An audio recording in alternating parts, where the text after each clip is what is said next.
across the farmer's field, it's right there. And they're saving millions of dollars. So like, they're really good at what they're doing. I think we should just be doing stuff orbital for this one. Mr. Wiley.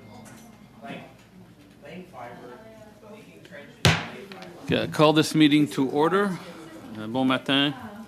Bon matin tout le monde. Good morning, everyone.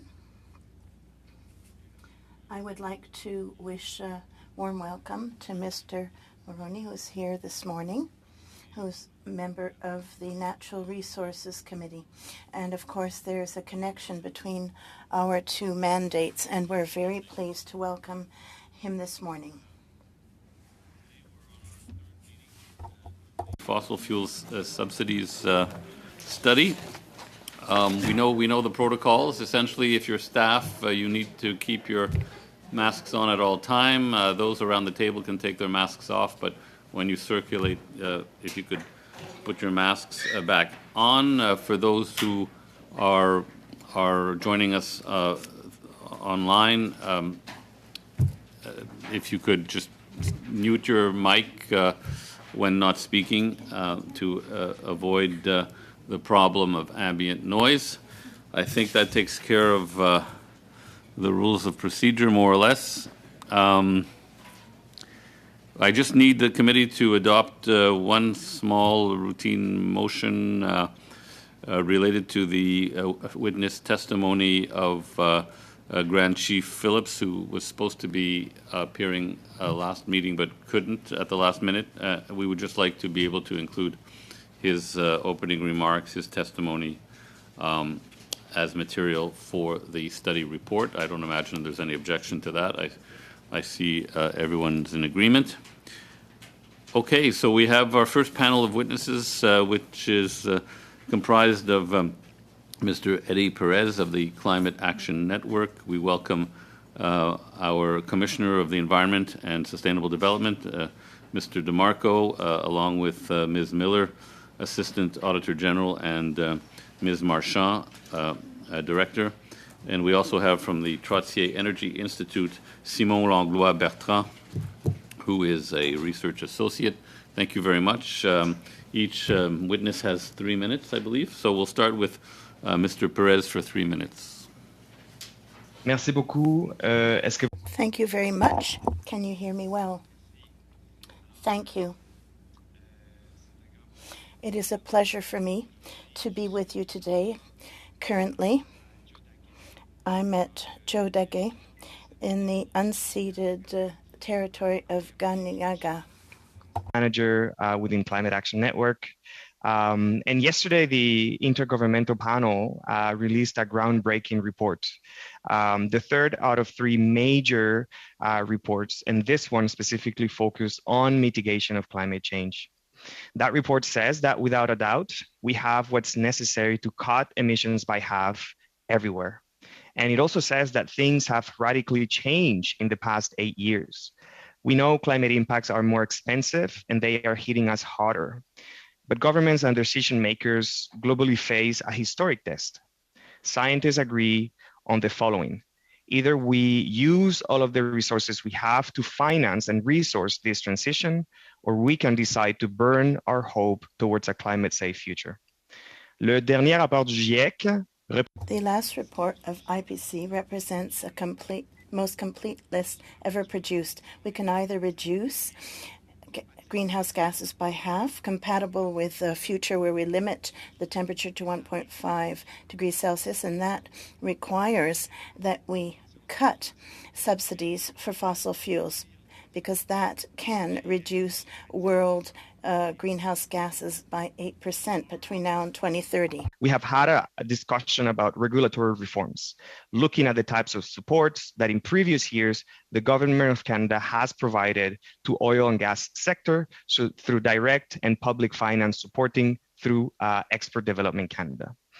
But I want to propose a new kind of discussion, one where it looks at the transformational potential of the decisions around shifting Canada's financial flows.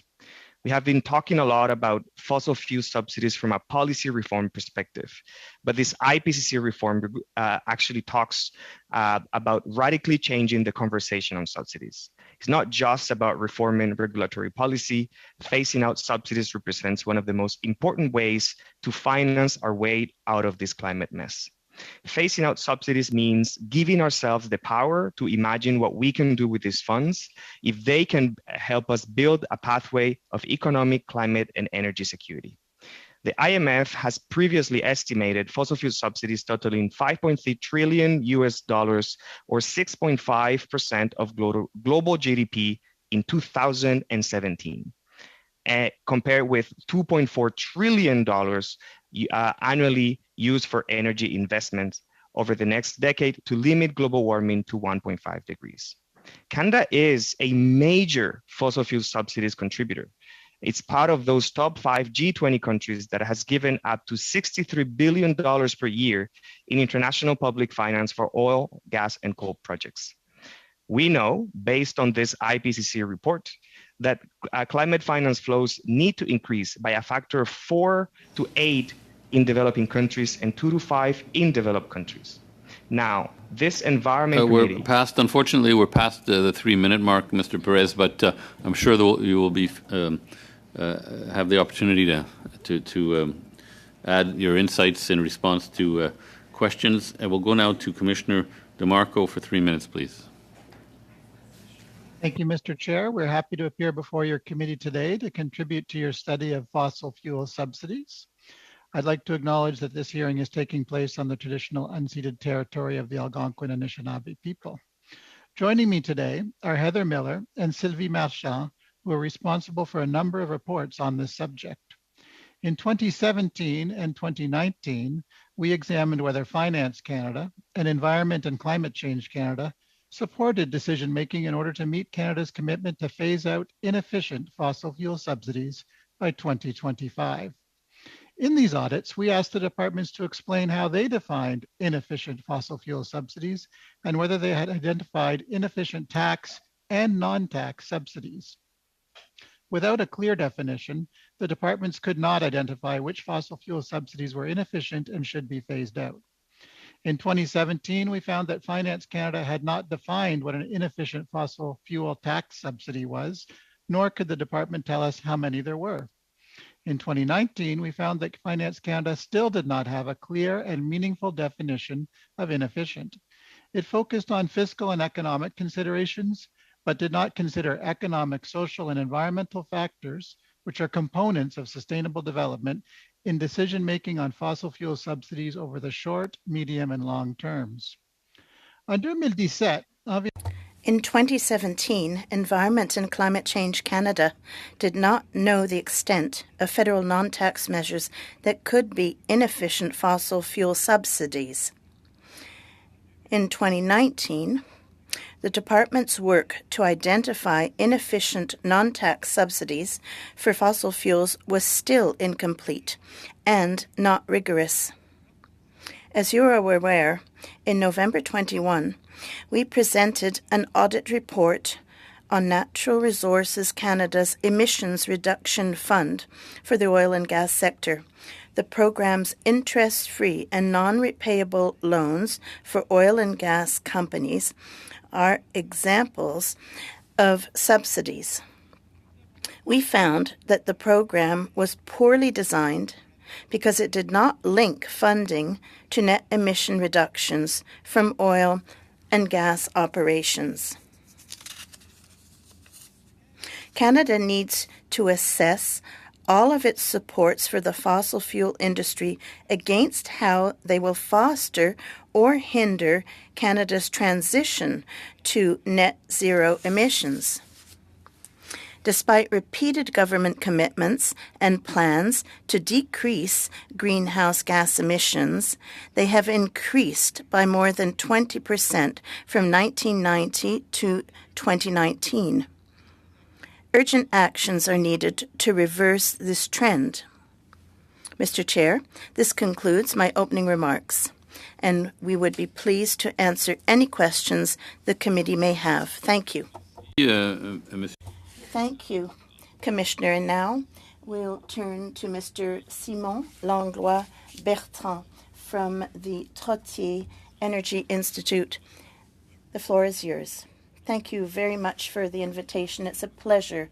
And I will make my remarks in English, but I can certainly answer in either language. And I work as a research associate at the Troisier Energy Institute. We do work such as the Canadian Energy Outlook, which provides a very deep level of evaluation for various technological and economic possibilities to reach net zero. And it enables, among other things, a comparative assessment of costs for various options across the energy sector. So I use the current federal greenhouse gas emission reduction targets here as a starting point. So net zero by 2050 and minus 40% in a couple of years. So the question is, what are the principles that can be applied to the review of subsidies and that can ensure that the review leads to government support for industries that is conducive to achieving the decarbonization targets at the same time? And this is, to be sure, a very tall task. So given this frame of discussion, it appears to me that at least two principles stand out that can guide the review. One is that government subsidies of all kinds must facilitate the transition toward low carbon activities and energies, and certainly not act as any sort of hindrance to this transition. So for instance, any research or support subsidy that favors the production or use of fossil fuels have to be eliminated to encourage low carbon solutions instead. So in the context of consumption in different sectors, for instance, any subsidy that supports the purchase of equipment for transportation, for heating, for manufacturing, for example, have to favor a transition to technological subsidies compatible with carbon neutrality. And that brings me to the second principle that should guide the review. The subsidies must not contribute to maintaining or increasing greenhouse gas emissions across the economy, but instead must be compatible with the objective of carbon neutrality. So this last point is crucial. The subsidies cannot contribute to renewal or expansion of infrastructures that favor the maintenance or increase of greenhouse gas emissions. That includes the natural gas network, that includes heating infrastructures based on fossil fuels, that includes vehicles using fossil fuels, and so on. So in conclusion, the subsidies are supposed to be there to accomplish social and economic objectives. So a review like this of fossil fuel subsidies should carefully reassess which such objectives is aimed at and what's the best way to achieve it through government action or funds or regulation or whatever other actions while facilitating decarbonization at the same time. So for instance, if the objective is linked to a given sector's activity, agriculture, manufacturing, mines, and so on, then the subsidy should be made as visible as possible and not be hidden within the price of fuel, for instance. And it should be accompanied with transitional subsidies facilitating the transfer to low carbon technologies. So the transition to carbon neutral societies can only be successful if there's a countrywide effort to review and reassess all measures and their impact on the use of hydrocarbons, and if it leads to changes accordingly when necessary to ensure the continued support for given industries and populations in this transition. Thank you. Thank you very much, Mr. Langlois-Bertrand. We'll start with Mr. Seaback for 6 minutes. Thank you very much, Mr. Chair. I wanted to start with questions for the Office of the Auditor General. In your introductory statement, you talked about two studies, one of which is with the Department of Finance Canada. The other one is with Environment and Climate Change Canada. And some of the summaries are that the audit found the Department of Finance Canada's assessment to identify inefficient tax subsidies for fossil fuels were incomplete, and the advice it provided to the Minister was not based on all relevant and reliable information. The Department of Finance Canada did not clearly define how a tax subsidy would be inefficient. With respect to the second audit, the audit concluded that ECC's work to identify inefficient non-tax subsidies for fossil fuels was incomplete and not rigorous, in part because ECC used unclear definitions. The audit also found that ECC did not consider the economic, social, environmental sustainability of subsidizing the fossil fuel sector in its assessments. Have any of these deficiencies, to the best of your knowledge, been remedied by either of these departments in the last 3 years? Thank you for the question. And just to clarify, the record of reports that our office has produced on this, it does include one study from 2012, which I didn't mention in the opening statement, and it looks at supports for the fossil fuel industry and not just subsidies. So I would like to call your attention to that 2012 study. And then we have the 2017 audit and then the two audits in 2019 on fossil fuel subsidies. So there's quite a lot of material from our office available to the committee on this issue. With respect to the question of what's changed since 2019, aside from the responses that the departments gave, we have not done a follow-up to the 2019 audit at this stage. We will consider doing one if we determine that there is a risk of inaction on these. What I can say is that one of the key components of the department's responses to our audits was that they were going to undertake a peer review with Argentina, and that was announced in 2018, and we are expecting that an update from the departments would be forthcoming regarding that peer review, but none has come just to date. We're still waiting for that information from the departments, despite the announcement in 2018 that it was undertaken. Would it be fair to say with the two audits, I guess all the audits that you've done, but the ones that I was specifically mentioning in my questions, if these departments don't do the hard work to clarify these issues, will that make it much more difficult for the government to, quote, end fossil fuel subsidies? If they haven't clearly, defined these things? Absolutely. That's one of the key themes from the range of reports we put out on this. Without a clear definition of what it is that they've committed to phasing out, then it's hard to phase that out, isn't it? So we were told that they had a range of factors that they considered, and there's an exhibit in one of our reports that lists all of the factors that they considered. But it's far from a definition. It's more of a laundry list of factors, and no one could read that and figure out, is it in or is it out in terms of a fossil fuel subsidy. It's unfortunate. It's sort of devolved into a bit of a word game about these terms. I would say that if you go back to our 2012 study and perhaps consider any supports for fossil fuels, whether a department admits they constitute a subsidy or not, that you may be able to get more to the root of the problem than continuing interpretations and of the terms inefficient fossil fuel subsidy, which we've been mired in that for quite some time now. And it would be good if we just got to the point of it is, are these supports, whatever you're calling them, are they helping to achieve our journey towards net zero, or are they hindering them? That's really the key question to ask. From anything that you've looked at, has the government made it clear that investments in carbon capture, utilization, and storage, would that fall under an inefficient or just in general a subsidy that should be eliminated? Well, that's a topical issue, and I expect there will be a new announcement in the budget this week about incentives for CCUS. If the incentives are financial in nature and they are favoring one sector over another, then they constitute a subsidy. Whether the government would consider them inefficient or not, I do not know. Presumably, they would not consider an instrument that they're just about to roll out as an inefficient fossil fuel subsidy. Otherwise, they wouldn't be doing it in light of their commitment to phase out inefficient fossil fuel subsidies. Unless they haven't properly defined what inefficient is, and which is where we sort of are right now. Yes, and that's what I would say that if the committee and others and the debate generally can rise above the sort of the word game and the wordsmithing issue and go to what is the nature of the measure, and will it help or hinder achieving the objectives in the climate plan and the journey to net zero, and not get too worried about terminology. I know it's important because of the Pittsburgh 2009 commitment to eliminate inefficient fossil fuel subsidies with the G20, but we're past that now. I mean, we have to look at all of the measures, whether they're subsidies or not, to see whether they're helping or hindering.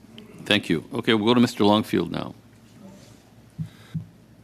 Thank you, Mr. Chair, and I'd like to continue with Mr. DeMarco on the discussion we're having on subsidies in this study and the nature of the definition being important globally. If we remove a subsidy here that is inefficient in Canada and it's not removed in another country, then capital will flow to that country, so that we could choke off our own oil and gas industry by not doing a coordinated effort with other countries that could have substitutes for the products that we're producing in Canada. And I think that's the nature of the peer review that's going on with Argentina. When you're doing your audit work, are you looking at the externalities? Do you work with auditors general in other countries that may be also auditing the similar topics that we're working on in Canada around fossil fuel subsidies and their definition? Thank you for the question. So the Office of the Auditor General, including my role as commissioner, we work closely with our counterparts around the world through the international network known as INTOSAI, and in particular, the Working Group on Environmental Auditing. And you've hit on an important point there, which is, the potential for an uneven playing field. If one jurisdiction sticks its neck out and does something and the others don't follow, it could be put at a competitive disadvantage and so on. So that's a very important point, and it's a difficult issue with climate change because you're never going to get 100% consensus amongst nearly 200 countries on every measure and every definition and so on. So there's always going to be some unevenness, and there's going to be all sorts of externalities and market failures as is the case right now. But to the best extent, if we can at least collaborate with our G7 and G20 colleagues in looking at this in a coordinated way, which, as you mentioned, includes peer reviews with other nations, then we'll have a better chance of having the entire herd go in the same direction rather than just one of us or one other going ahead of the pack or behind the pack. Thank you. And just in terms of working with other countries through their auditors general, is that an opportunity that we can include in our report? Certainly. I mean, we can't control what the other offices choose or what audits they select to do. But if the committee has recommendations for us on what issues they would like us to look into and whether we can seek partnerships or collaborative initiatives with our counterparts around the world, we're certainly open to hearing that sort of recommendation. Thank you. And just finally on this, before I move to the next witness, to the Trottier Energy Institute, I'd like to ask you, just the final follow-up is, we need to be working with the oil and gas industry because clearly they're creating emissions, they're trying to get to net zero themselves. If we're not investing in that industry, if we're not helping them get to net zero, then we're losing the biggest opportunity we have for reducing emissions. So we need to be working together to reduce emissions in a key emissions sector. So you're not suggesting that we work apart from the fossil fuel sector, but working in conjunction with them? Is that what I'm hearing? I don't think I addressed that point, but I can give you my thoughts on it now. Yeah, I mean, that's there's one of the lessons learned in our November report is the dealing with the fact that Canada's oil and gas emissions constitute a large portion. Historically, usually between 20 and 30% of annual emissions are from that sector. Transportation is also a very important sector, as are others. So Canada will need to work with the oil and gas sector, but it shouldn't be afraid to regulate as well. It's not an entirely voluntary relationship between between government and industry. So work together, but it's up to Canada, who made the commitment to net zero, to meet it, and that'll require a range of measures from carbon pricing to regulation to working with industry on voluntary measures, the whole gamut. Clearly, thank you. And regulations include provinces and territories as well, so it's not an easy job, but one that we are committed to. The Trottier Energy Institute, I've looked at the Horizon 2060 report that your organization published, and there was a conclusion there that carbon capture and sequestration is critical to achieving carbon neutrality. Do you agree that it's necessary for the government to support these technologies that lead to reducing the concentration of CO2 in the atmosphere if we're able to achieve our climate targets of net zero by 2050 or earlier? I don't, actually. So our results are nuanced in a very important way with regard to carbon capture. on the one hand, it seems to be, and there seems to be consensus more and more on this across net zero reports around the world, that CCS will be necessary to reach carbon neutrality on the longer term. However, it needs to be kept for applications where it's absolutely essential. So where the application where it's impossible to avoid the emissions, for example, in the production of cement, steel, and such. So if we use CCS, it has to be as the last resort solution for any sector after all possibilities for reducing greenhouse gas emissions through other means. But part of the toolbox. But part of the toolbox. Part of the toolbox for sectors where it's impossible to do otherwise. Thank you. So Thank that you. doesn't include oil and gas. Thank you. Madame Posey. Merci. Thank you very much. Once again, I join with my colleagues and thank all of the witnesses who are here with us today. My questions are for Mr. Langlois Bertrand. Similar to Mr. Longfield, we're interested in your report on the cap to net zero. And you affirm that in the best of worlds, if the government were to adopt all your recommendations, it could reduce emissions to up to 35% between now and 2030. So doesn't that mean that figures could not be attained? The minister published his program last week, and he says he can achieve his targets. Now, in your opinion, given what's been put in place in the plan to reduce emissions, can the targets be reached? Yes, progress can be made to achieve targets. However, we do have strong doubts because of the timeline. It's under 7 years, just over 7 years. So many sectors can begin the necessary transition to get to net zero by 2050. But for 2030, the targets are very difficult to reach. We've proposed some solutions, but we are also realistic about the implementation dates for the measures. And that's where we have doubts as well. It's not just to say that the government plan doesn't include a large range of ideas. The challenge is to put them in place, and we don't see how it can all be done all at the same time by 2030. We're somewhat pessimistic about that date.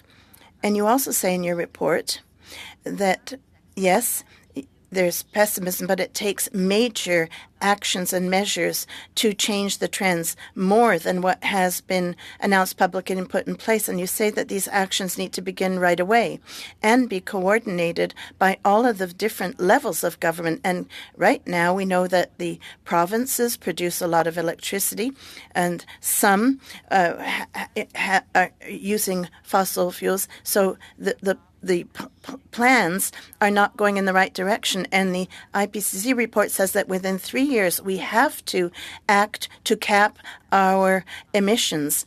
Now, the report insists on even city-wide projects. So my question is about coordination. I did not see anything in the plan, any serious discussion about coordination. So are there subsidies planned, or are subsidies going to be earmarked to help other levels of government as incentive to take action? And I'm talking about subsidies for sectors with low carbon emissions.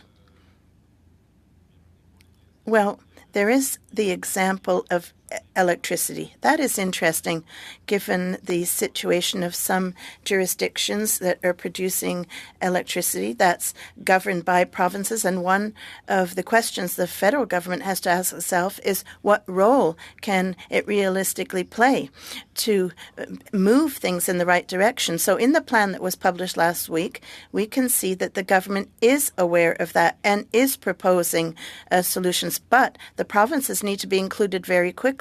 Our analysis, which predates the federal government's plan, but our analysis as to planning of public services and hydro in provinces, there is nothing to demonstrate that the networks will be ready for decarbonization by 2030. It's definitely not what's in the plan. Some provinces have more detailed planning, but not many are planning beyond just a few years.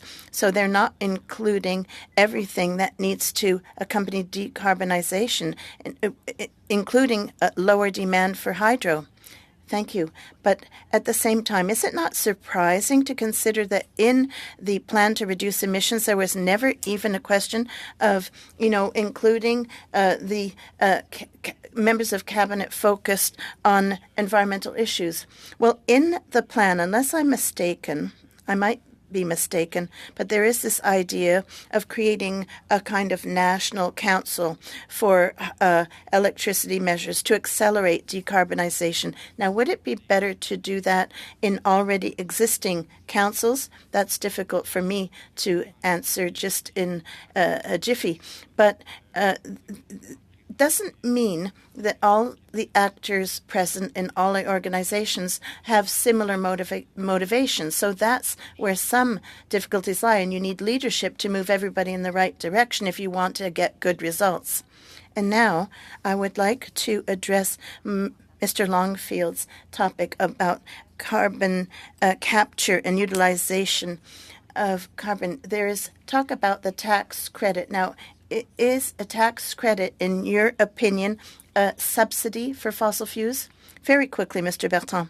Well, I know that debate is very complex, just as Mr. DeMarco said about definitions, but the broad definition of a direct or indirect subsidy through government incentives, whatever they are, I do consider them to be supports. But do we call those subsidies under international conventions? Well, in the end, the result is the same. Thank you. Ms. Collins. Thank you, Mr. Chair. And my first question is to Eddie Perez. Canada gives out more public financing to big oil and gas than any other G20 country. And at COP26, Canada adopted the Glasgow Climate Pact to accelerate efforts to phase out fossil fuel finance. Where do you see Canada in relation to our international peers on this commitment, and what opportunities do you see leading up to COP27? Thank you so much for the question. So the first thing that I think we need to note is that we are currently given about 14.5 times more support for fossil fuels than compared to other countries. Just as a comparison, G20 countries provide about 2.5 times more support for fossil fuels than renewable. So it kind of gives you an idea about the work that we have to do to close that gap. And at the same time, we within the G7 have actually changed the date to the phase out of inefficient fossil fuel subsidies for 2023. So we have both a challenge to reduce the gap and then also to meet that commitment by 2023. At COP27, there are going to be discussions about enhancing Canada NDCs, and Canada committed to enhancing its NDC by the Egyptian COP. Within Canada's previous nationally determined contribution, Canada did not include a fossil fuel subsidies reform like other countries have done in the past. This could be a major opportunity for Canada to use it and present an enhanced national determined contribution in Egypt. Additionally, we also look at the discussions related to the reforms on the international financial architecture that are happening both at the International Monetary Fund and at the G7 summits. These are opportunities that Canada can use to really enhance these commitments. The world is actually looking at Canada because we changed the date to 2023, and it is something that other countries are looking at. Thanks so much. And can you describe the benefits of Canada establishing a definition of fossil fuel subsidy that's aligned with leading international standards? And in your opinion, is there such thing as an efficient fossil fuel subsidy? There's no such thing as an efficient fossil fuel subsidies. Fossil fuel subsidies could be seen as providing small benefits, but overall, in the context of the climate crisis, there's no such thing as an efficient fossil fuel subsidies. The importance of a definition is because of a matter of transparency. As the commissioner has said earlier, we need to know specifically what is it that we're trying to take away from in the context of subsidies. But I guess I think it critically important. We have to both look at what the debate on the definition is going to lead us to. We have a major investment gap here in Canada, and yesterday's report within the IPCC has actually said that we need to increase only in North America on a factor of 3 the investments to increase the capacity of renewables and make sure that we pay for the infrastructures that are going to lead us towards meeting our goals for 2030. So, I would seek the definition debate as an opportunity to increase the ambition on transparency, but also to look at the opportunities of, the kind of subsidies that we actually need to unlock the renewable energy potential here in Canada. Thanks so much. And the IPCC report showed clearly that at current levels of production, there's no credible way to get to our goal of staying below 1.5 degrees. And so this government's emissions reduction plan actually shows an increase in production over the next 8 years. And heavily relies on unproven technologies like carbon capture and storage. Do you consider this a winning climate strategy? And do you consider the CCUS tax credit a subsidy? No, you're right. I mean, the emission reduction plans is presenting a huge weakness, which is that is trying to meet targets while at the same time increasing production of fossil fuels. That is inconsistent with the latest report from the IPCC. Actually, the IPCC report yesterday called for the decommissioning and the early retirement of fossil fuel coal and gas infrastructure. Is actually warning governments that there is a huge risk of stranded assets, and there is also a huge risk of increasing vulnerability in economics like the one in Canada, but also other petrostates. So if Canada really wishes to move forward with a climate plan that is ambitious globally, it will need to look for ways to include production, the stopping of production of oil and gas in its climate plan. And this could also be part of Canada's enhanced NDC in Egypt. Additionally, I would just say on the CCUS piece, it is the most expensive or one of the most expensive technologies presented in the IPCC report. The IPCC said yesterday that half of the solutions cost $20 or less per ton of emissions. So we should also look at that list of solutions that the IPCC presented yesterday. Thank you. Mr. Carey, for 5 minutes, please. Thank you very much, Mr. Chair. My question for Mr. DeMarco. Canada has certain natural advantages, and the energy sector is certainly important for our economy. Our economy really depends on the energy sector to fund a lot of our social programs. Now, it was a little disturbing when I read your opening remarks that we still haven't come up with good definitions. And I want to continue on with what Mr. Longfield was talking about, because governments tend to have this idea, ready, shoot, aim. So in other words, big announcements to meet targets, but with no pathway forward. And like Mr. Longfield, industry needs to be a partner. They're not the enemy, but we do have to give them some certainty for investments because they're looking decades out. My understanding is there's going to be an increased desire for greater energy over the next several decades, and we have to figure out ways of getting there. So my question to you really, for trading competitiveness, like we do compete right south of us, the United States, very big producer of fossil fuels. Do we have any idea of regulatory harmonization with us in North America? And I'm asking you this question not only internationally, but also interprovincially. Are we starting to get some consensus on what is a fossil fuel subsidy And if we don't get that right, Mr. DeMarco, as my friend Lloyd was saying, you know, we can't phase out subsidies if we don't have the definition, and there are global implications. We could end up having an uneven playing field, and we could end up, you know, killing all these jobs in Canada that our country relies on and individual Canadians rely on. So would you please comment on the regulatory harmonization piece, not only here in North America, but interprovincially? Okay, thank you. There's a lot there, so I'll try to touch on some of the key points. So the notion of having, you know, waiting until there's complete unanimity, or whether the definition is ready, you know, the planet is heating up as we speak, so we can't just always wait. It's 2009 that Canada committed to phasing out inefficient fossil fuel subsidies, and we're now in 2022, and we still are talking about the definition. So there's something wrong with that picture in terms of the pace of action.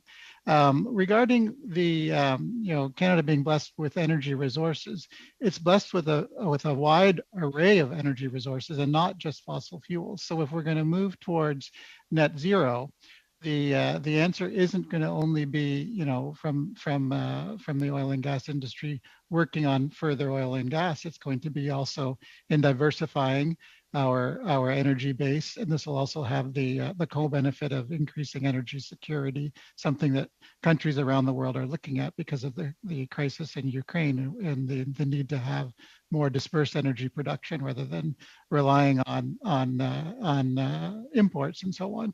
So yes, I mean, it's important to work together on all of this, but we can't forget that there is only so much greenhouse gas budget that we have in the world. And if we keep producing oil and gas with emissions here from production and emissions from their combusted for the exports overseas, we will break that budget. And we have to come to that realization at some point before it's too late. And that's what the IPCC is trying to tell us with the report yesterday, that to meet 1.5, we have to make some of these hard decisions sooner rather than later. No, and I do appreciate that. And I'm going to press you a little harder, Mr. DeMarco, because I was at an event in Oshawa yesterday where General Motors is making an investment. They made that because the government of Ontario, government of Canada made what's called an investment. But in order for them to be competitive, there seems to be a need for government, let's just say, interest in their industry. And those are good quality jobs. One job assembly is 7 jobs. Outside of that, I know the energy sector, I believe it's 1 job in the energy sector. There's 5 spin-off jobs. So again, in Canada, has the government done the work to get consensus, even if it's not consensus or some type of idea amongst the provinces? What are these definitions? Because these definitions seem to be the sticking point.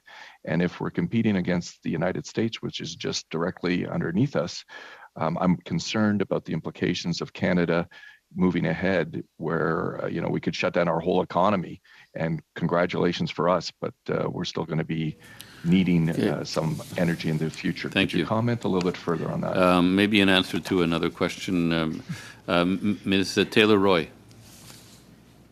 Thank you, and thank you very much to our witnesses. I mean, I think it's clear to everyone that we're all concerned about our economy, about jobs for Canadians.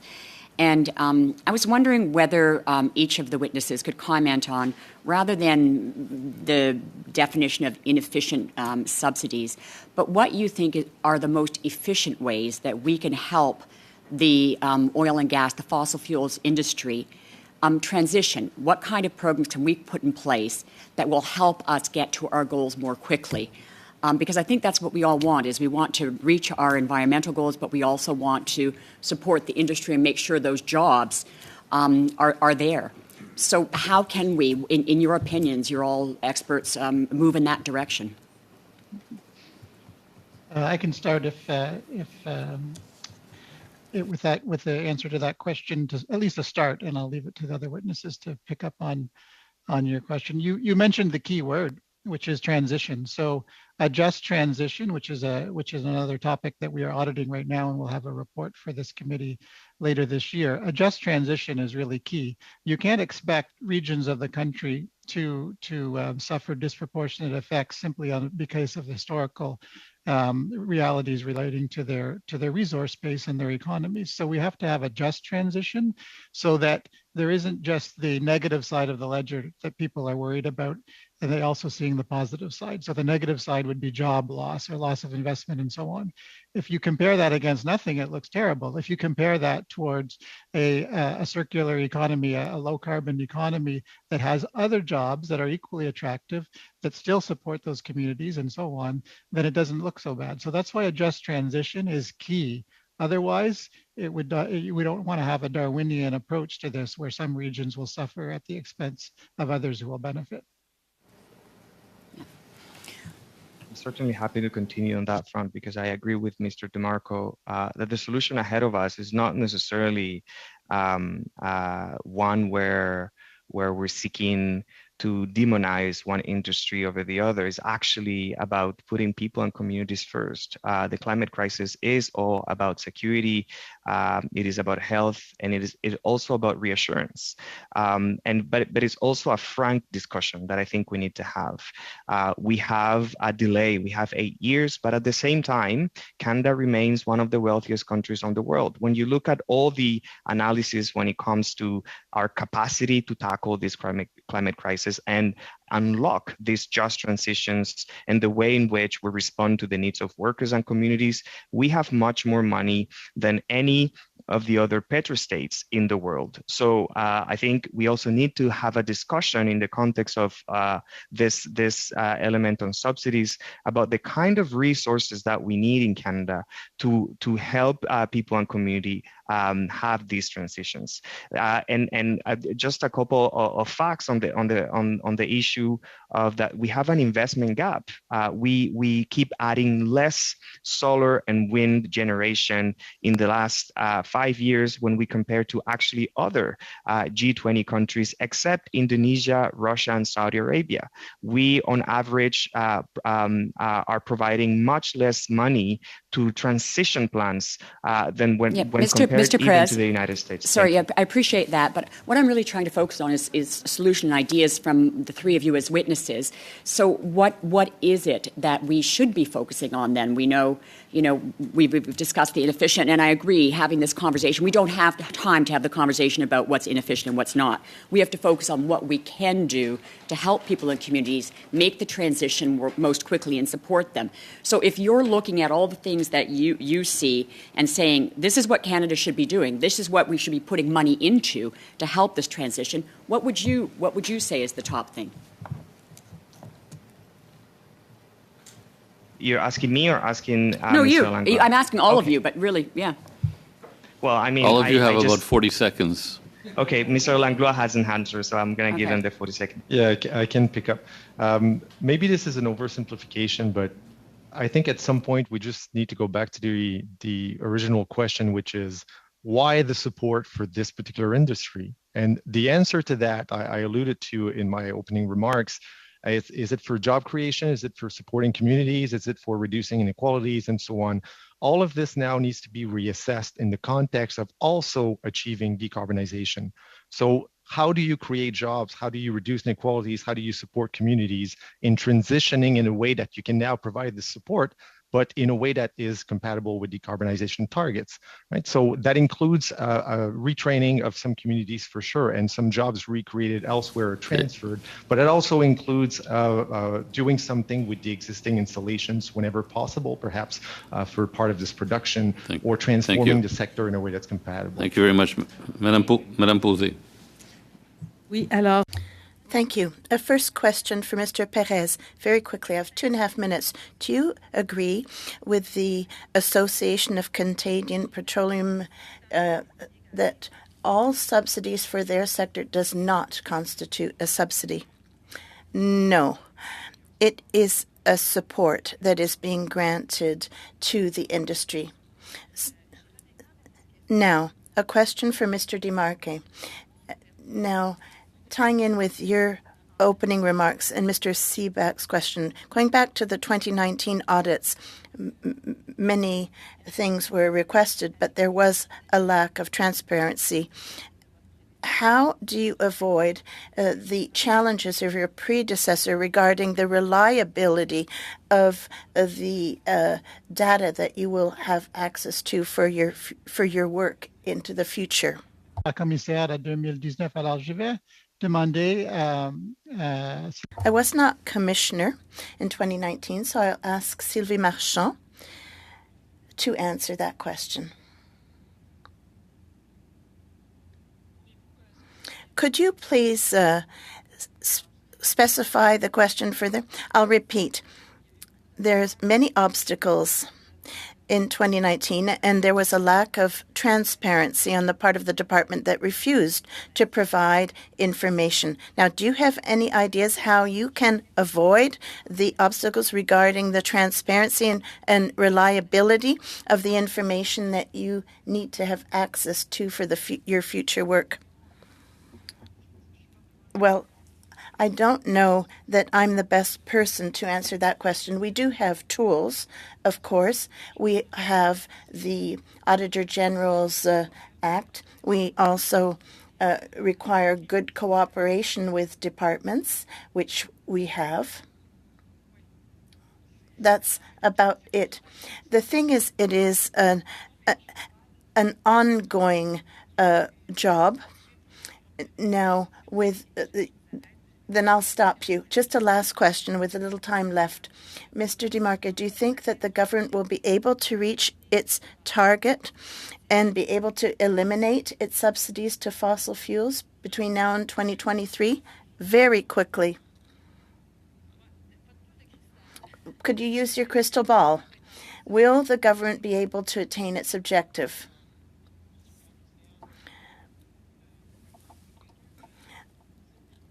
Yes, they can if there's the will. Thank you. Thank you, Mr. Chair. Maybe first to Mr. DeMarco. Many of the questions that I had for you have already been asked, but is a review of the government's progress on its 2023 commitment to eliminate fossil fuel subsidies something you'd consider adding to your agenda? Possibly. I was hoping that we wouldn't need to, because I was hoping that this file would be closed and that there wouldn't be any much residual risk left in non-compliance with the commitment from Pittsburgh in 2009 by this late stage. But it is possible. We may have to look at it.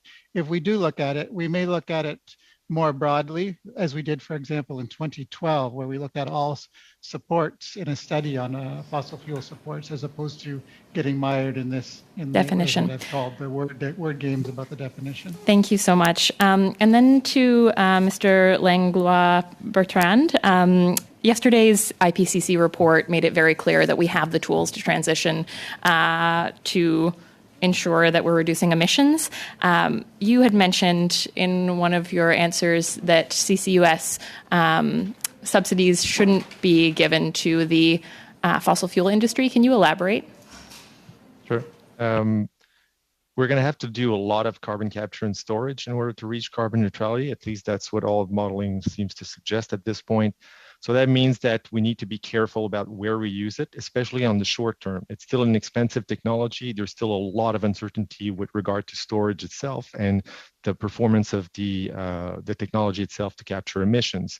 So we know that theoretically we can get to 90-something% of capture, but so far we're very far from that, right? So we need to think about whether or not it's a good idea to do this in a sector where there are other options to reduce the carbon footprint, while other sectors may be left wanting. So production I mentioned earlier, cement and steel, for instance, it's much more difficult to consider alternatives for reducing emissions apart from drastic cuts in production. Thank you so much.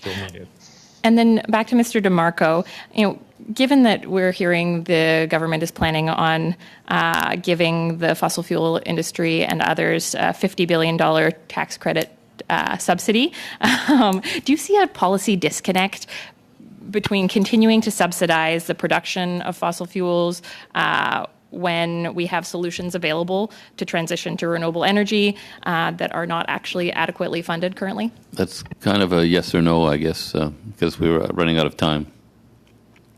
There's the potential for policy incoherence, as we've talked about in our lessons learned report. Thank you. Mr. Mazur.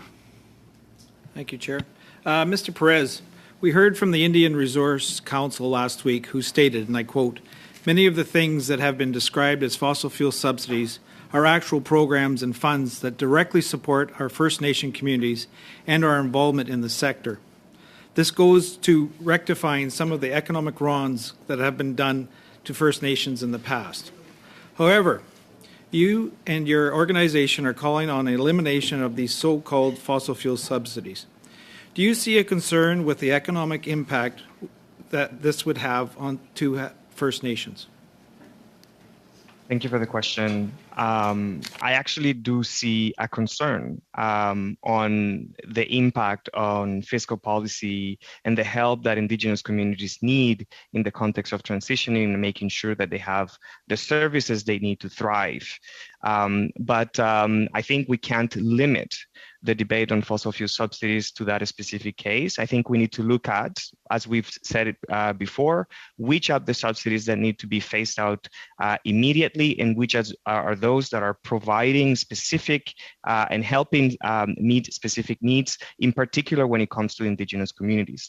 But the fact of the matter is that when you look at the whole spectrum, Canada continues to subsidize the industry domestically and internationally, and it is actually not even related to Indigenous communities. So from our view, we need to differentiate, of course, between those subsidies that need to be immediately phased out from those that are actually having a particular impact on Indigenous communities. Yeah, I have another question for you, Mr. Perez.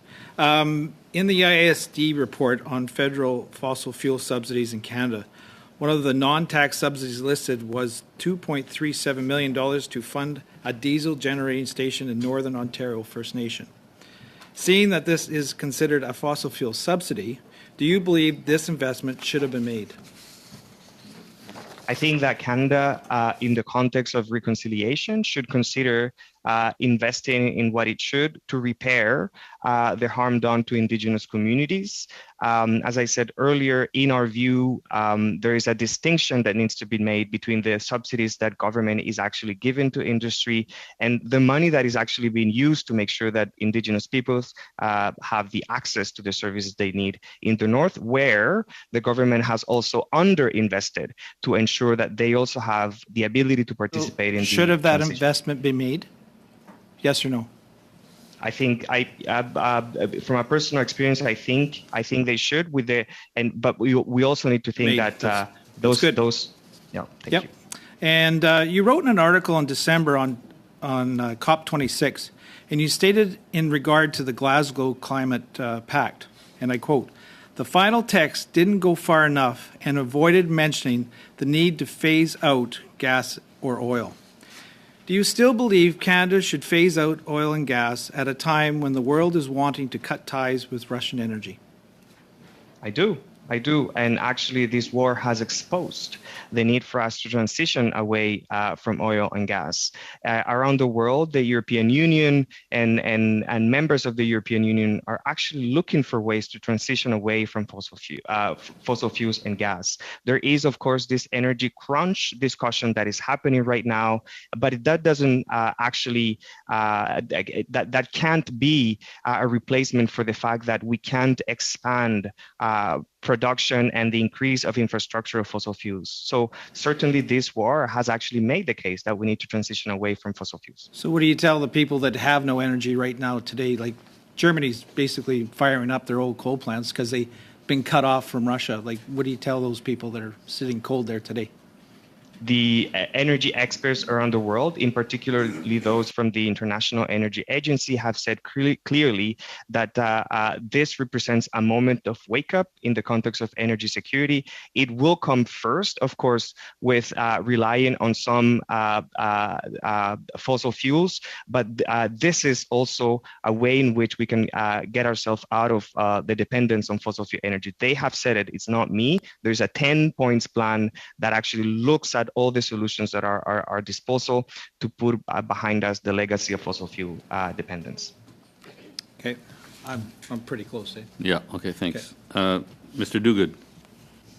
Thank you, Mr. Chair. Thank you to our witnesses. A quick question and hopefully a quick response from our commissioner. The government is committed to phase out fossil fuel subsidies 2 years in advance of their previous commitment.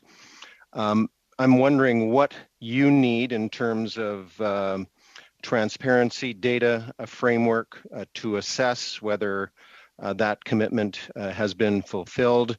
And I'm wondering also whether you have had the opportunity to provide some input into the definition of a subsidy. As you've said, we've been hung up on that to some extent, and that's been evident in some of the discussion today. But have you provided the government with guidance beyond the simple fact, does it help, does it hurt?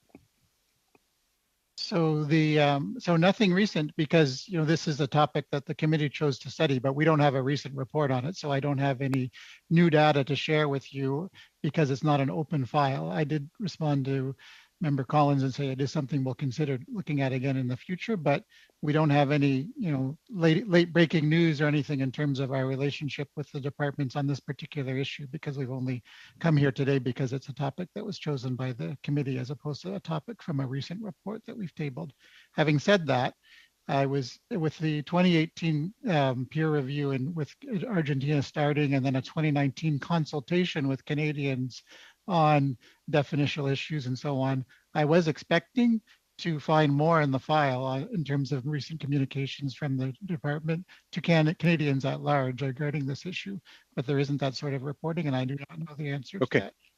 Yeah, this next question to Mr. Langlois-Bertrand. I've enjoyed his testimony. The CCUS discussion has been very interesting. You have folks on one side of the equation who think it's salvation, and on the other side is just a gross subsidy for the oil and gas sector. The government has invested heavily in the Net Zero Accelerator, in a hydrogen strategy, particularly as it relates to blue hydrogen, and from my reading of the literature, has tremendous potential in the heavy transportation sector, which once you get that hydrogen into a truck battery, it's non-emitting, as you know. Can CCUS be viewed as a technology development initiative, as we have done for so many other sectors? We're doing in the battery sector right now. We've done in various technology sectors. And does the price on pollution, as it gets to $170 a ton, just make it much more economic? And isn't that why we should be developing the technology now? My understanding is that it's competitive at about $110 a ton, and before you know it, we will be at that level. Okay, there's a few things I want to say here. That you're right to point out carbon pricing. At the same time, if carbon pricing becomes sufficient for it to be economical, then I don't think we should be talking about support then. If it's not necessary and it will happen, the industry can make that decision for themselves, just like any other industry. With regard to the CCUS necessity or use and so on, I think we need to be very careful about the U part. So the U part so far is more than 3/4 of carbon capture around the world, including in Canada. The U part serves to extract more oil from deep underground wells, while it would not have otherwise be taken out of the ground. So if that's what we want to support, then I would have some concerns about the... So just so you know, the Liberal platform commitment is not for more production or oil extraction, as you know, but also if you don't start the technology development now, you won't have it available in the late 20s and the early 30s, which is where we need it, not only for oil and gas, but also for cement, for some of those other industries that you mentioned. Yeah, so I would say to be prudent about this approach of supporting CCS or CCUS in some cases, I think it needs to be done outside of the oil and gas industry, and especially sectors where it seems to be a silver bullet while it's not. And don't get us into building a lot of infrastructure that we may have some concerns about just a few years down the road. Okay, thanks very much. This has been a very interesting discussion and an excellent contribution to the record of testimony for our study. I want to thank all the witnesses for making time to be with us today to share their knowledge and insights. We'll take a short break to connect the second panel witnesses, and we'll continue with our second hour. So thanks again to the witnesses. Merci mille fois d'avoir. Thank you so much for joining us this morning.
Second panel now. We have three witnesses. We have with okay. We have three witnesses with us today. We have Dr. Christina Hoika, Canada Research Chair in Urban Planning for Climate Change and Associate Professor in Geography and Civil Engineering at the University of Victoria. We have Professor Éric Pinault, President of the Scientific Committee, Institute of Environmental Sciences at l'Université de Montréal. And then we have the Honorable Dan McTague, President of Canadians for Affordable Energy. Welcome back to the Hill, Mr. McTague, virtually. And so we'll start with Dr. Hoika for 3 minutes, please. Thank you. My Tri-Council funded research focuses on the deployment of clusters of renewable energy innovations in communities in Canada and on nearly every continent. I do think that Canada can reach its 2030 targets to uphold its pledge made to the UNFCCC that are only 8 years away if we follow the evidence on our fastest, cheapest options that also improve social and economic benefits. Critical and technologically viable opportunities for decarbonization include electrification of transportation, deep energy retrofits to buildings that can reduce energy use by 50 to 80%, including heat pumps, and the rapid scale up of waste heat capture for heating and cooling processes in cities and industrial districts. To dramatically scale up heat pumps and electric transportation, we need to quickly scale up renewable electricity generation and new distribution and transmission technology to get this renewable electricity to where it's needed. Peer-reviewed research shows that over at least 50 years, public and private sector funding for research, development, and deployment of nuclear and fossil fuels have been orders of magnitude more than funding for renewable energy in Canada. Current reporting tells us that the fossil fuel sector is receiving $14 billion per year from governments, while renewable energy is receiving less than $1 billion in funding over 4 years.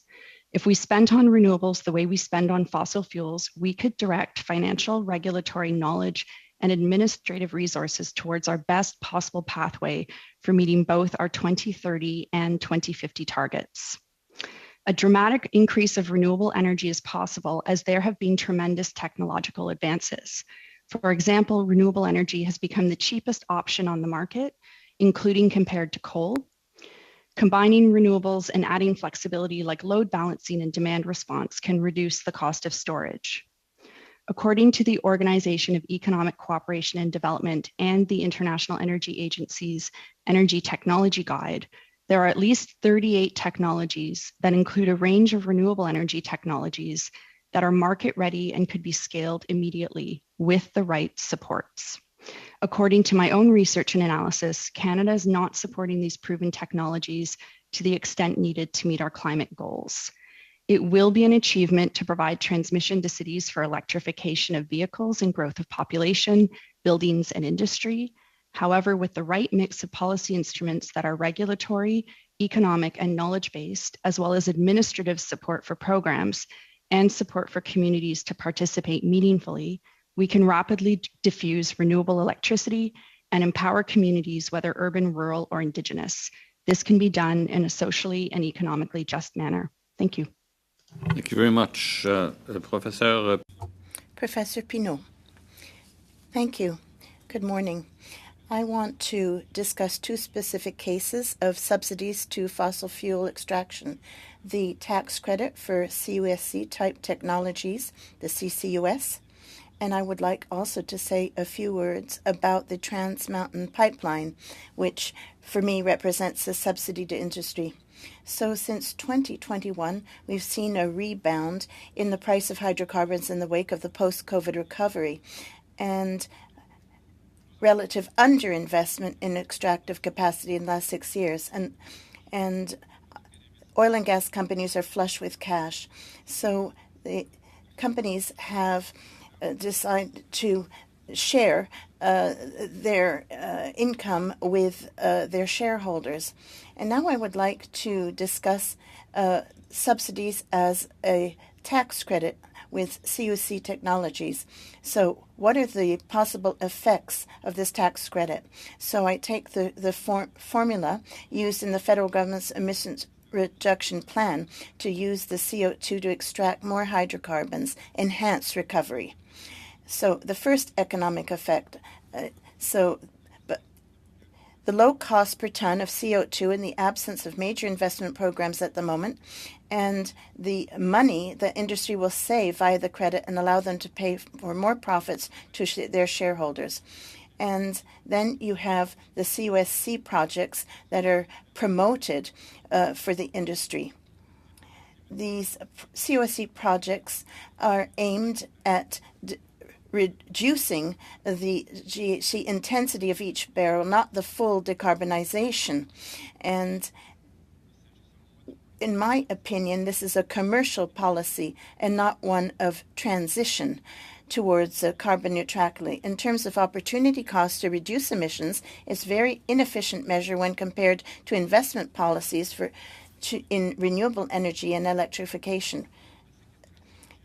Geological sequestration is a necessity, but the CUSC projects promoted by the oil and gas industry are not the best options, and there are other tools and options available that would be more performing.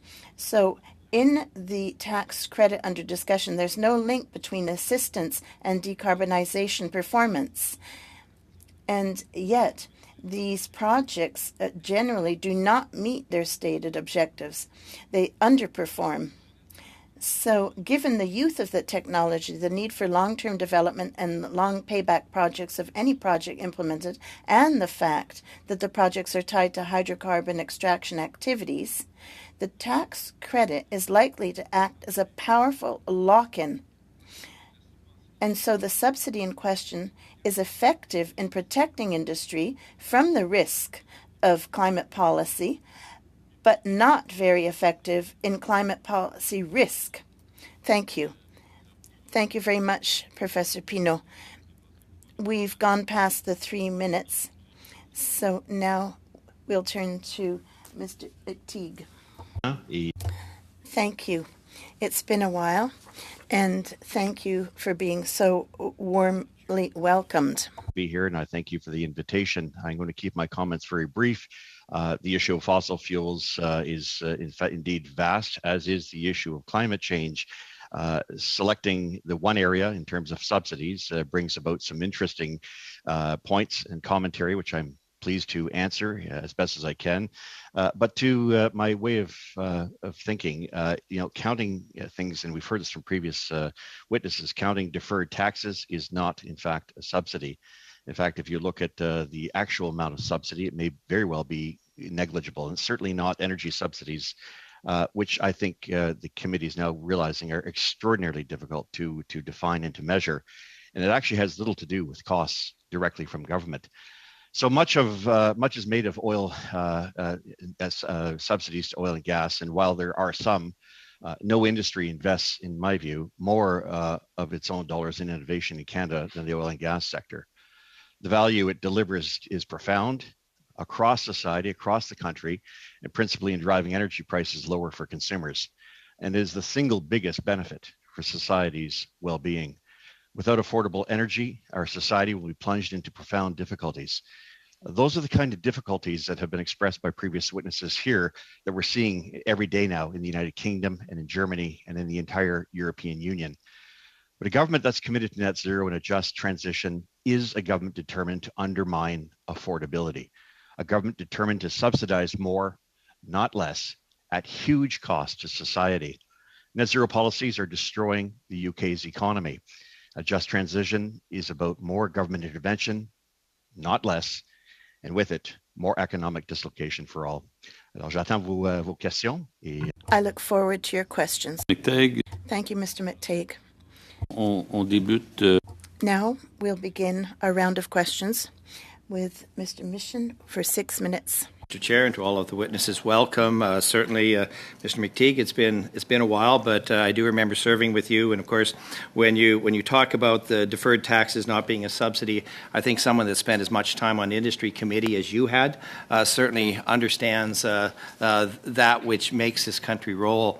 Our oil and gas has been scrutinized from the digging up of the very first molecule till the end of its life cycle, where we end up consuming it. And yet we don't look at other energy sources through this same lens. For example, there seems to be a forgotten component when the government talks about electric vehicles leading to the way to net zero. And if we look at, I know that you've discussed the concept of battery development that's needed to create the vehicles, the 500-to-1 ratio as far as mining to final product is concerned. And we talk about electric vehicles, but of course they are highly subsidized as well. But the environmental and financial impact it has to Canadians, I think, is important. So, as you have mentioned, the oil and gas industry, it's innovative, it's engaged when it comes to reaching net zero. Yet unlike hydro or solar or wind and other energy sources deemed green by this government, it's being demonized by existing and proposed environmental policies. And it seems as though no one is leading the charge of EVs, seems to acknowledge the strip mining, the violation of human rights that make batteries. No one seems to mention the cost of these vehicles, which put them out of reach for most Canadians. It seems as if government is subsidizing industries catered for the elite at the cost of the jobs. And when I had a chance to speak to some people involved with hydrocarbons, of course, they were talking about windmills. It takes 17 tons of material for a windmill. 7 tons of that is plastic. These things come from hydrocarbons. And so as we demonize one, we end up with problems in the other area. So I was just wondering if you could talk to us about the longer-term impact of this government pushing EVs, the negative effects it will have on taxpayers who will be forced to subsidize the cleanup of these projects once investors have walked away with their millions.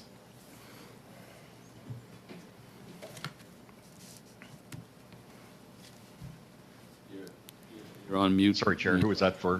Who's that for? Who's the question for? Yes, for you, Mr. McTeague. Sorry, I thought we drifted a little bit. Look, I am agnostic on EVs. I think that they're a wonderful drive. It's an interesting form of technology. But perhaps my bias is in having worked prior to being a member of Parliament, Mr. Dreeshen, for Toyota Canada and Lexus. There's a company that's saying EVs are not the way we're going to go. Yes, we are going to qualify and we're going to put out certain models, but we're going to hydrogen. They see the future. They're not prepared to invest it on something as unreliable as an EV, which of course cannot exist without hydrocarbons, neither the polymers nor the resins. nor the asphalt, nor the tires can be built. And of course, we have to look at the amount of environmental damage that is caused. 500,000 pounds of earth have to be removed in order to make your 1,000-pound battery. We know, of course, there are attempts to try to do this, but those batteries at the end of cycle cannot be replaced. I guess rather than making it ICE versus EV comparison, I think the idea behind all this is that no matter how we look at this, the idea of oil and gas simply disappearing because we wish it or because we set arbitrary dates like we do with net zero won't make it any different. And I think the reality, I'm not sure when the committee, Mr. Dreeshen, decided to embark on this one specific aspect of the oil and gas sector, but I suspect that this may have predated the war in Eastern Europe. And I think it's brought to light not so much the idea that we can double down on green renewables as a means of getting to where we want to be, but rather to recognize that maybe oil and gas is a little bit like Rodney Dangerfield's "I get no respect." And the reality, I think, for most is that this is starting to become a growing concern globally as countries, whether it's the United States or Europe or Asia, recognizes that we have to look at the potential for greater growth in fossil fuels. How we manage them, the best practices. I would stack up Canada's environmental record on its oil and gas sector against any other country in the world. And by the way, you mentioned my days as an industry critic and sitting on industry committee itself. Your chair, Mr. Scarpalaja, knows my work on the energy industry. There are very few members of parliament who took on the oil and gas sector like I did, and I can tell you they don't like the fact that I predict gas prices a few days before. It robs them of tens of millions of dollars a year, which I help consumers with. But having said that, on the issue of EVs, how much are we paying in subsidies? And if we really want to look at major subsidies, I think we ought to look at what we're giving to the major auto manufacturers, which might be in of itself a long-term goal. But when we start going down that hole of subsidies, let's not just make sure we have a proper definition, but also say where our priorities lie. Well, subsidies would not be possible without the $20 to $30 billion you receive every year from the oil and gas sector. Well, and I think that's important because, of course, if you're going to build these vehicles and maybe you want to put in a battery or maybe you want to try some other way of electrifying it, you still need to have the oil and gas in order to make this happen. And I just want to go back in the short time that I've got. We have other things like windmills and like solar and so on. Each of those has an environmental impact. Nobody seems to want to talk about that. They all just want to say, well, hey, look, we'll get this new electrification. Everything's going to be fine. Can you give us in the 30 seconds we've got some comments on that? Look, I'm from Ontario. I know what oil and gas and the cost relative before government intervention. It's a relatively cheap, affordable means of getting to where we need to be. I also know the cost of renewables, the extravagant costs that we're paying thanks to green energy and global adjustments. My province has to incur a $6.5 billion a year to subsidize the hydro rates that consumers are having to pay every year to prevent them and shield them from what is effectively the full effect of unbridled use of green energy. Thanks very much. Mr. Scarpalaja. Mr. Weiler, for 6 minutes, please. Thank you, Mr. Chair. I'd like to ask my first question. Well, first, I'd like to thank the witnesses for joining today. But I'd like to ask my first question to Dr. Hoyka. You mentioned in your opening testimony some of the opportunities that are available in renewable energy in Canada. And Canada's grid at this point is, of course, about 82, 83% non-emitting already. And the delivery of electricity is generally a provincial responsibility. So I was wondering if you could explain to this committee what role do you see for the federal government to support the rollout of more renewable energy? Absolutely. I think that the federal government can play a strong role and provide quite a bit of leadership in this area. So the first issue is that I agree the electricity system is heavily decarbonized. However, as I wrote in my briefing note, if we really want to tackle transportation, electrification is a really big piece of that. I agree with Honorable McTeague that we need to consider affordability. That's why we need to consider things like public transportation that's electrified, electric bicycles, which I like to ride, as options, and make those affordable and available to everybody, but also safe and convenient. And so in order to electrify all of these things, what we really need is to expand the electricity system. So I'll give an example. The average car at peak load is about 4 times the average household peak load in Toronto. So if you have the adoption of electric vehicles in cities, all of a sudden you have a lot of peak load on the system that you need to manage temporally, but also you're going to need more transmission. And so broadly speaking, we need to expand the electricity system. There's been modeling that's been done that several years ago, and there has been major technological developments since then that shows that based on current technology then, it was entirely possible to have 100% renewable energy system in Canada.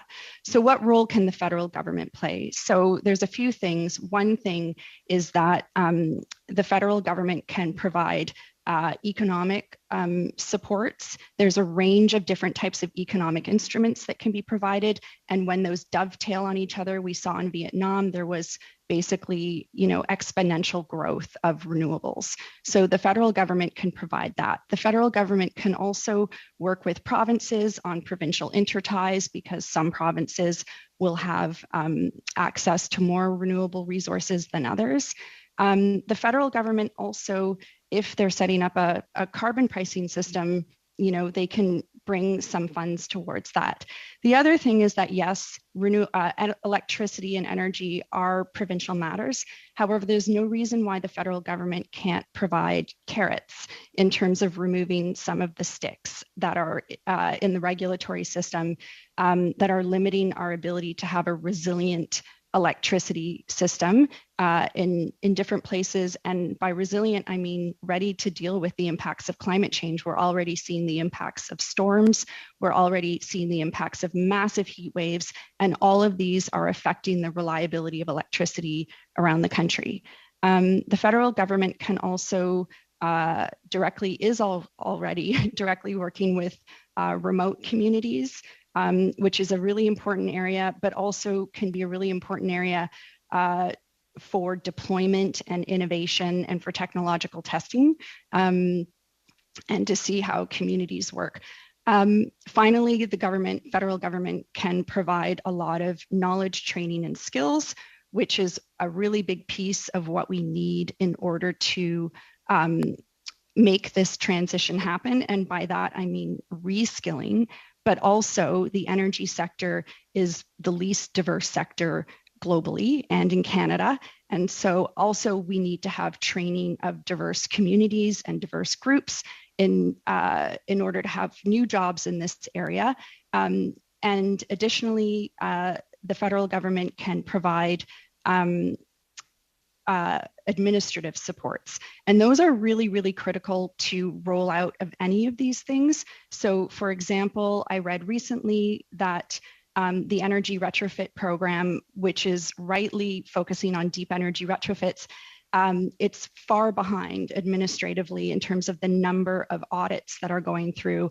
There have been studies on the Better Buildings program that was done in the US several years ago. And so administrative supports in terms of tracking, in terms of workforce, in terms of rollout is also really, really critical. So there's quite a few areas where the federal government can support this. And one more part is that, yes, the federal government can also support research and innovation in terms of the types of technologies that we'd like to be developing, particularly in cities.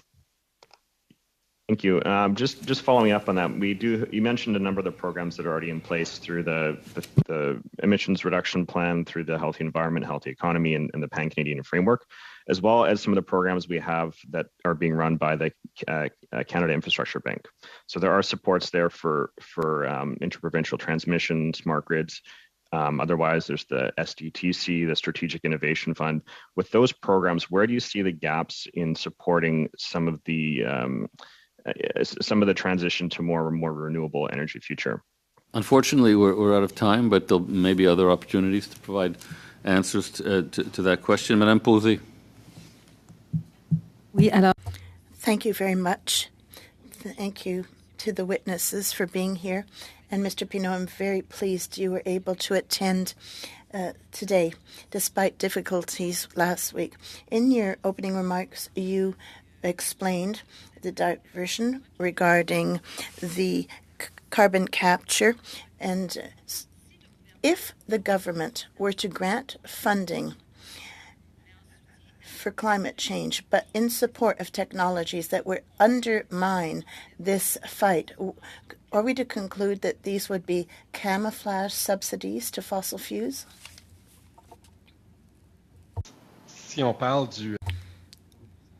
If you're talking about tax credits for CCUSC, that is a direct subsidy to industry.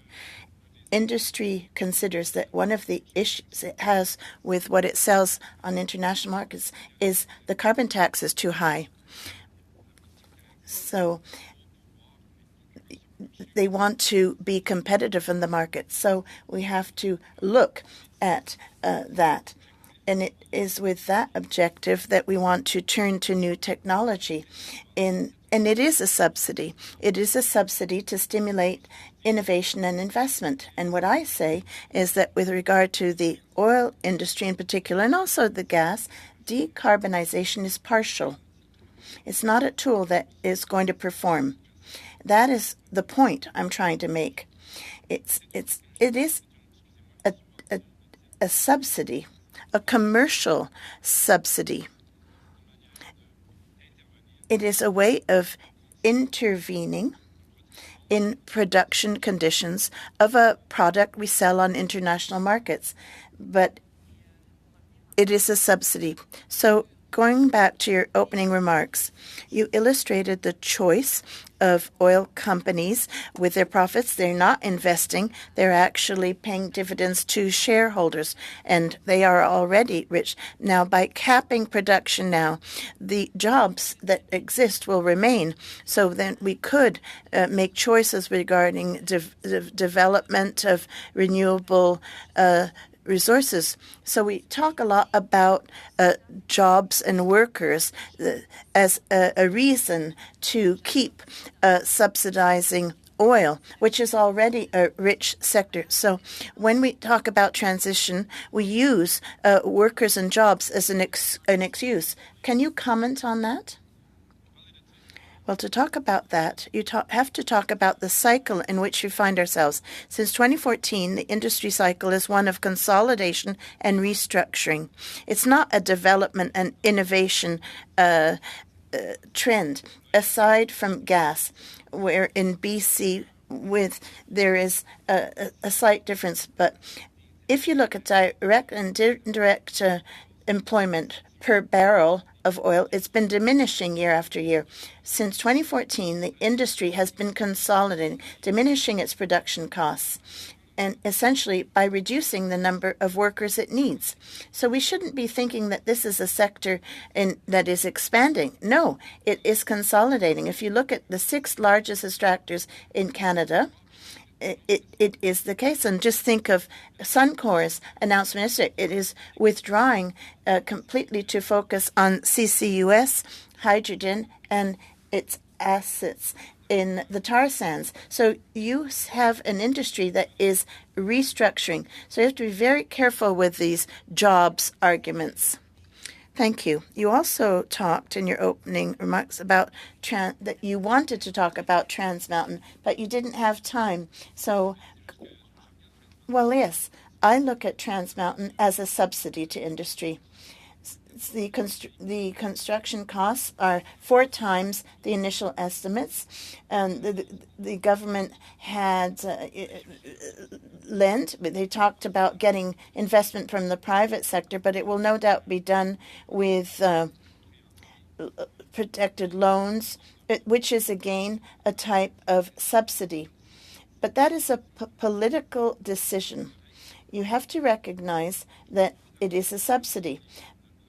Now, the toll contracts, the rights that extractors pay to transit their product, the way that is organized is for 4 to 6 billion. So the government is going to have to pay the difference because it's not 10 billion. Now, if the pipeline is finished, the oil that will flow will be subsidized because the price that different extractors will pay was not a reflection of the real cost of construction of the pipeline. So it is a subsidy for exportation, but that is a decision government can take. Thank you.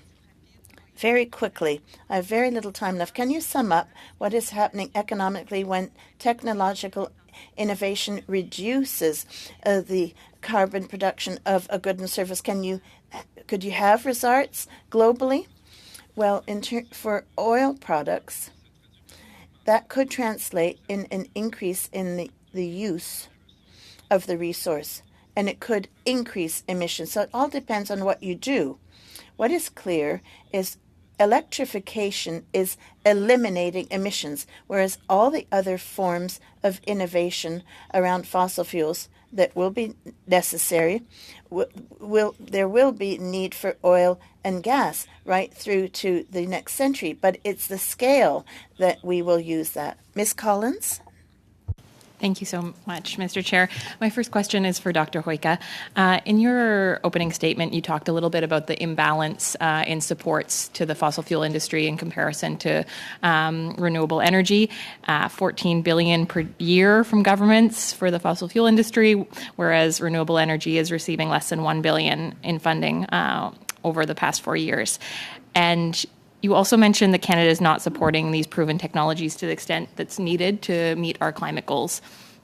Do you think that fossil fuel subsidies are diverting funds away from market-ready and scalable renewable solutions? Yeah, I think that there's a lot of attention being paid to fossil fuels and to technologies that are not necessarily market ready, and I do find that concerning. I have actually reviewed the new climate change plan that came out after I submitted my briefing, and the spending is up by about 850 million, so maybe 1.7 or 1.8 billion is what the spending is over several years.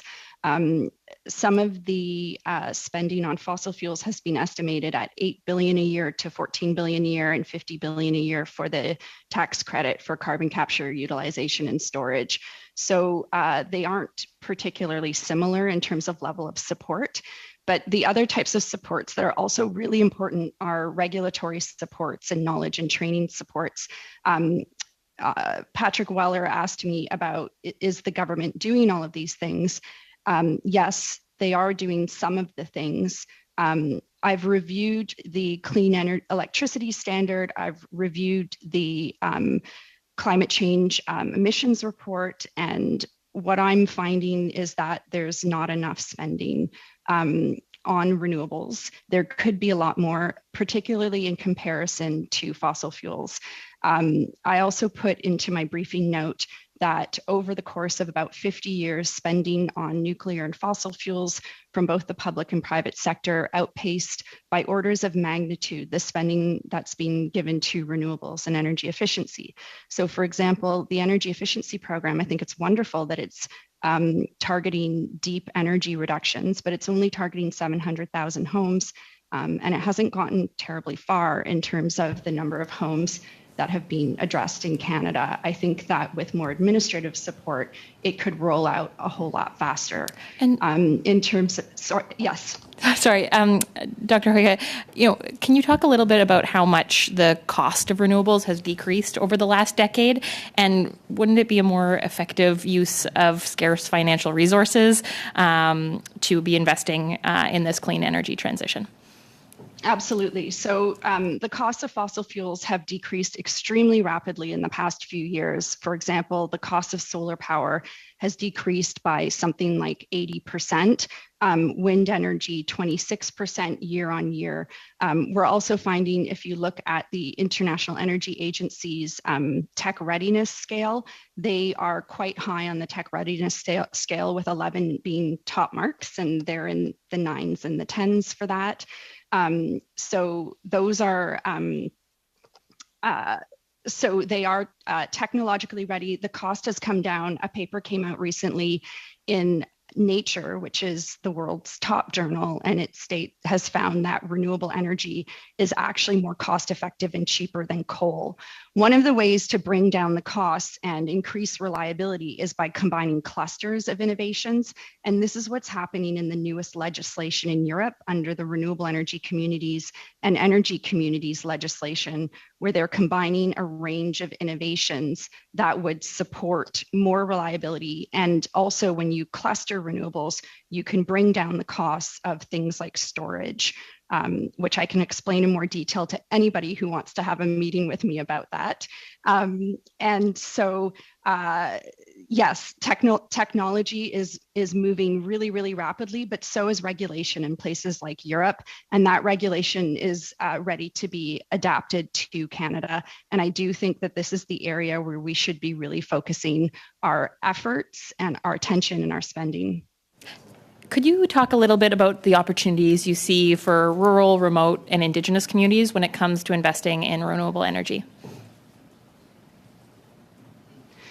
Yeah, so I think that there's a huge opportunity for all of these communities. The thing about a renewable energy transition and any kind of energy transition is that it's a really large landscape change and it's a geographic change. And so, for example, if we were to set up partnerships with Indigenous communities to develop renewable energy on traditional lands and provide equity ownership in those, it's been shown that these can provide really large financial benefits to Indigenous communities.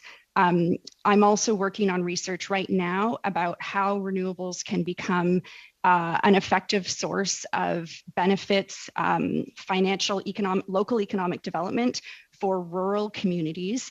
And if we roll it out well, if we work with communities, if we have legislation that focuses on communities being involved and having financial benefits and looking at particular areas of labor force transition within something that I call renewable energy clusters, then I think that that gets us a lot closer to a just transition. Thank you. We'll go to Mr. Mazur now for 5 minutes.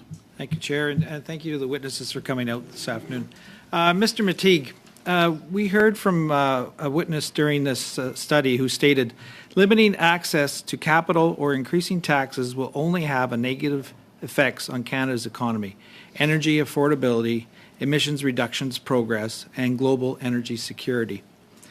We heard from another witness who cautioned this committee on how we define fossil fuel subsidies because of the impacts an elimination could have on low-income Canadians. Mr. McTeague, energy affordability is a top concern for many Canadians, especially rural Canada. If the government were to eliminate all the so-called fossil fuel subsidies, how would this impact energy affordability for Canadians? It's a very good question, Mr. Major, and thank you very much for placing it. I've spent a career as a member of Parliament finding ways to help Canadians in difficult times. 2 energy rebates with my Liberal colleagues back in 2000 and 2002, designed to offset the cost and the impact on consumers. And ultimately, at the end of the day, we can have all these rarefied discussions about what's right, what's wrong, what kind of energy that we use. But the reality is that you cannot, as Canadians, in a cold climate, in a country that has to attract capital and has not been doing a very good job at it, save and except for residential housing, you cannot look a gift horse in the mouth. The oil and gas sector, like it or not, and I have fought them, is 10% of our GDP. It represents $20 to $30 billion in revenues to pay my pension and to pay your fees and your costs as a member of Parliament, as well as support social programs from coast to coast. Most countries at this time would give their right arm to have what Canada has and its ability to send energy to the rest of the world. We can have a debate about the long-term implications, but I think in the short term, for the sake of consumers, our economic viability, it's important to have a strong and viable oil and gas sector. Yes, to pay for the subsidies that are going to go to renewables to make sure that they become, at some point down the road, more viable. As it stands, they are not. Countries like Germany have spent 30 years ahead of us on all of these renewables, and they're back to, as you mentioned earlier, burning coal. The reality is that we need to look at a mixture. The diversity of our energy mix in this country is truly enviable. My riding, Pickering, the first commercial North America, my former riding, first commercial nuclear reactors in North America. We've developed hydroelectric. We've developed natural gas. And guess what? The European Union agrees. It's time to refocus our efforts, not so much on whether we can get access to oil and gas, but to actually reinforce the need for looking at nuclear and natural gas as a transition. When Canadians are not part of this discussion, Mr. Major, when they're left out and frozen out, as I think the debate is currently poised, is it any wonder that you're seeing a significant disconnection between the frustration of Canadians and the people who represent them? Excellent. Thank you. Thank you for that. Do you believe, this is for you again, Mr. Matteague, do you believe tax deductions are subsidies? Well, no. And tax deductions in my limited years as member of parliament, 17 or 18, if you're going to choose one sector over another, I think you have to be fair. There's something called equity as a principle in terms of taxation in this country. I'll leave that to maybe the finance committee to look at that. But if you're looking at an incentive to a carrot, if you will, to achieve a certain outcome, then I think it's in everyone's interest, whether that be transition to hydrogen, transition to natural gas, or whether that be to provide the best practices, or better yet, to lead the world as Canada does, like it or not, on ESG. And for those who are watching, who are looking, rather than sort of sit back and say Canada's terrible, as we've heard the rhetoric, certainly from outside influences, maybe it's time for Canadians to begin to celebrate something that not only protects them, but the Minister of Finance will soon release in the next 24 to 48 hours. Without a viable, strong oil and gas sector, you wouldn't be able to provide some of the programs and announcements that are about to be made. I think it's no secret. It will be a spending budget, but within that, it has to be funded, and it's funded by the oil and gas sector to a large extent. Okay. And then question for you again. You wrote in a 2020 article, and I quote, "Climate change needs to be addressed responsibly, but not presented as some monumental crisis justifying the abandonment of economic order." Can you expand on what you meant by this? And do you believe that the current government has abandoned economic order with their climate change policies? I have no doubt that Mr. McTeague can expand, but we are out of time. So it's only 3 minutes. Thank you, Chair. No, it's a 5-minute round. Oh, okay. Okay. Mr. Longfield for 5 minutes. Mr. Chair, and we're always fighting the clock, and Mr. McTeague will know that well from his years of service, and thank you for that. My first question, though, I want to build on a theme that Member Carey was working on in the last panel, and that's around best practices. And for you, Dr. Hoyka, a paper that you wrote back in November, you said that you've yet to come across any jurisdictions in developed economies that have implemented policies that support the diffusion of complementary renewable energy sources. And reading that report, I was thinking of ENVI in Germany, the 10-year program around transition that I was fortunate to visit Bottrop in Germany, and I saw their district energy system. It used to be a coal mining center. The transition in Germany has really relied on government subsidies of different types. Could you comment on ENVI, how that might relate to Canada, the study that we're doing around subsidies? Have you come across that in your work? I'm going to assume that you looked at that. I have not come across that in my work. Oh. I can speak to the new European Union legislation, though, and I can speak to, what's happening with the European Commission. Okay, that's okay. I guess now isn't the time to develop ideas too much farther because of time constraints, but Germany has done a lot of work on biomass on the farms. They have over 6,000 installations of biomass on farms.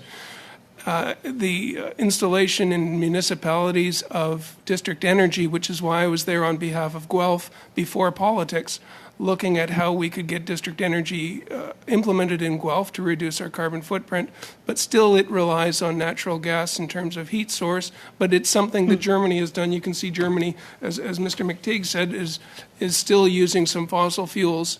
They haven't made the full transition and probably won't because of the mix that's needed in the market. What stops countries from getting to full renewables? Yeah, so there's an echo. Okay. As I mentioned in my writing, for one thing, we just haven't gone far enough yet. So just like transitions with other things, we need to, it requires time. One thing to note, though, about what you're bringing up is that every country and geography is different, and it's going to have different types of resources that are available to it. So for example, you mentioned that district energy is reliant on natural gas. Well, actually, one of the things that I teach my students and I put into my briefing note is that 2/3 of energy across any country, across all sectors of the economy are typically lost as waste heat. And a lot of that waste heat is actually lost in cities. And so, for example, we don't need natural gas to have district energy. We can basically map out waste heat centers and implement waste heat capture that can be used for both heating and cooling.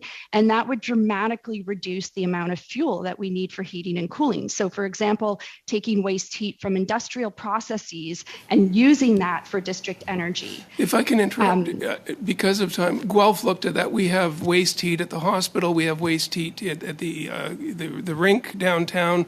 We didn't have enough waste heat source to make it viable. So the government would have to, federal government likely would have to get involved because the economics just wasn't there for a municipality. It's happening in the city of Toronto right now. In some cities, Edmonton has found some opportunities, but the scale to get real change on how our energy consumption is on buildings, we need projects of scale. So I'm not putting that as an either or. But Guelph is quite a bit smaller than the city of Toronto. So very large cities can definitely find those. And as prices change, we can also find better economic supports if we have more regulatory supports. But effectively, Toronto is already implementing it right now. My point, though, is that governments need to bridge the gap in many cases in order for that to happen, and that subsidies is the way that we use to bridge that gap. I think there's a range of different types of instruments that can be used to bridge those gaps. So for example, in some cases, in the case of electrification, there are regulations against sharing electricity, for example, on a microgrid that would improve resilience. Okay, and thank you. So if we... Thanks very much. That's a good note to end on. We'll go to Madame Posey for 2.5 minutes. Yeah. Thank you. Mr. Pinault, I have 2.5 minutes and I have 2 questions. Now, the IPCC yesterday talked about how quickly states have to act to revert the trend. And we had a discussion on the effectiveness of inefficient subsidies. Now, do you think a definition is really required at this stage?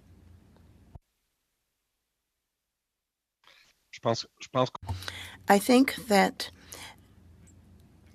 at this stage, if we want to accelerate the transition, as the IPCC is claiming we need to do, we need to ask ourselves, what are we going to do with oil and gas? How are we going to intervene? How are we going to reduce the volume?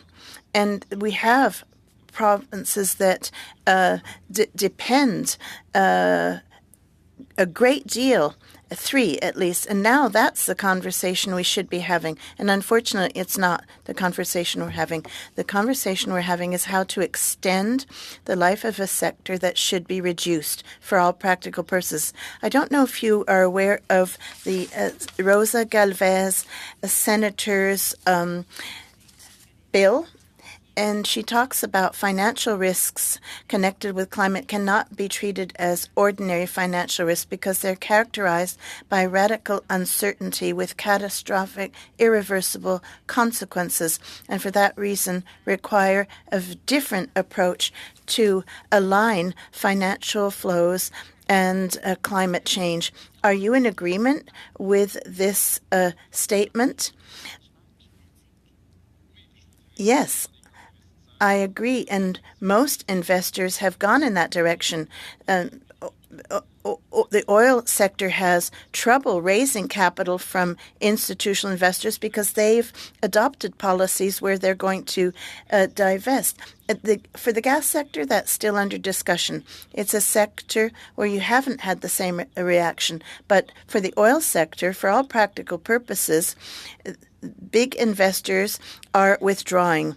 Now, the risk of stranded assets is significant. That is clear. Thank you very much. Ms. Collins. Thank you, Mr. Chair. And my first question is to Mr. Pinault. Yep. And just in under a minute, Canada's biggest emitters in the oil and gas sector are paying the lowest carbon tax rate, contributing only 1/14 of the full carbon price. Shouldn't these companies be paying for their own pollution? And would you categorize these carbon tax loopholes as a fossil fuel subsidy? I would characterize them as a subsidy to the sector, and they're not going to go away and not going to go extract elsewhere because the resource is here. So the idea that we should protect ourselves from them fleeing is not a good motif for. And they're not losing money. They're making tons of money right now, and especially in the past 2 years. And they're not investing as they were investing. I mean, investment is down 43% from what it was in 2015. So this sector is very particular, and it's being overly protected by the government. Yes. Thank you so much. And when it comes to the carbon capture, utilization, and storage tax credit, can you talk a little bit about how this could lead to carbon lock-in and prolonged fossil fuel dependence? Yeah, it depends on what do we attach the CCUS to. If we attach CCUS to extraction and refining, and if it's the type of investment that needs at least 20 to 30 years to pay itself back, then that lock-in effect will be tied to the volume of what you're extracting and what you're refining. So if you start to extract less and refine less, then you're going to lose money on your investment. So there's a built-in incentive to keep production up or even to expand production because of the investment that you're doing. So that's, I'd say, because you're not decarbonizing the whole life cycle of the barrel, you're only decarbonizing the extraction and refining of the barrel. Thanks so much. And to Dr. Hoyka, on CCUS, can you talk a little bit about this idea of carbon lock-in and fossil fuel dependence? 30 seconds, please. Yeah. Basically, as Dr. Pinault said, if we are using carbon capture, utilization, and storage in order to support increased production of fossil fuels, then this basically promotes fossil fuel lock-in, not only of our own economy, but also of other economies. And quick yes or no, would you support a simple definition of subsidy encompassing any public financing to oil and gas? Yes. Thanks. Thank you for the brief answer and respecting the time limit. Mr. Seaback. How much time do I have? 5, but if you can do better than 5, I'd be very grateful. I don't know. It's too exciting to have 5. Okay. Mr. McTeague, you talked about in your opening statement something I found really interesting. We're talking about subsidies at committee, but you talked about the $6.5 billion a year to subsidize electricity rates in Ontario right now. Which, among other things, is probably a product of the disastrous feed-in tariff program that was brought in Ontario. When we talk about this transition, and this is what we're talking about, an actual energy transition from hydrocarbons, and in many cases we're talking about electricity, there's an RBC report out that talks about the cost to build out zero-emission vehicle infrastructure across Canada would be $25 billion a year if we're going to meet these zero-emission vehicle targets of 100% by 2035. Can you speculate on what that would do to the cost of electricity in Ontario? Would that $6.5 billion increase dramatically as a result of the much larger draws on the electric grid across Ontario? Well, I'm not an electricity expert. My family is from Whitby, Ontario, and I can know enough just to be dangerous.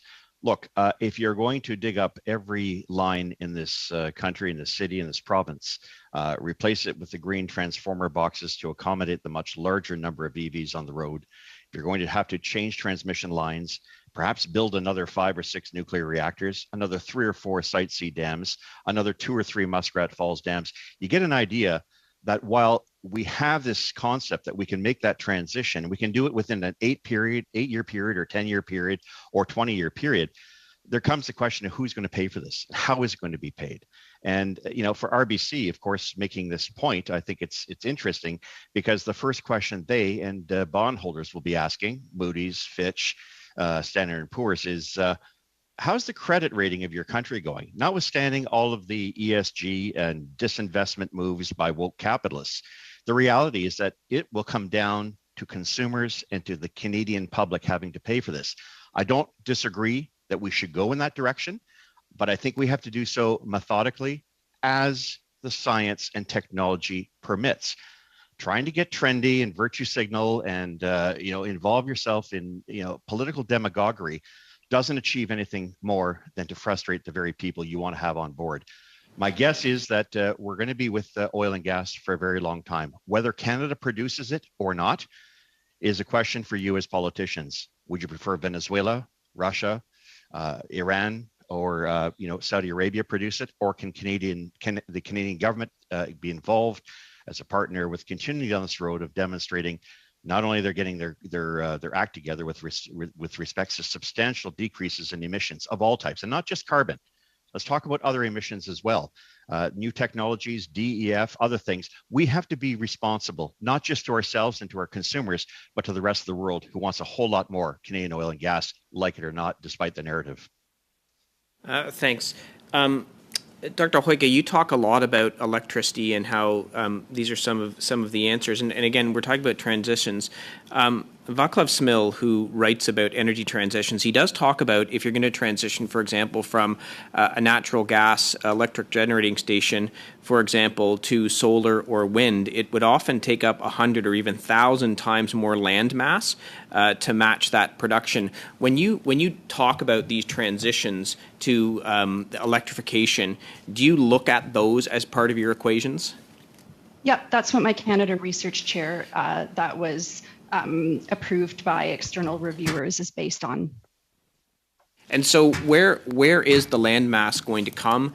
Do you look at the effects on agriculture? Will that displace agricultural land? I'm sure we're not going to take down 10 square blocks in the city of Ottawa in order to do this. We would probably be looking at these things generating somewhere close because you don't want the transmission lines to be too long.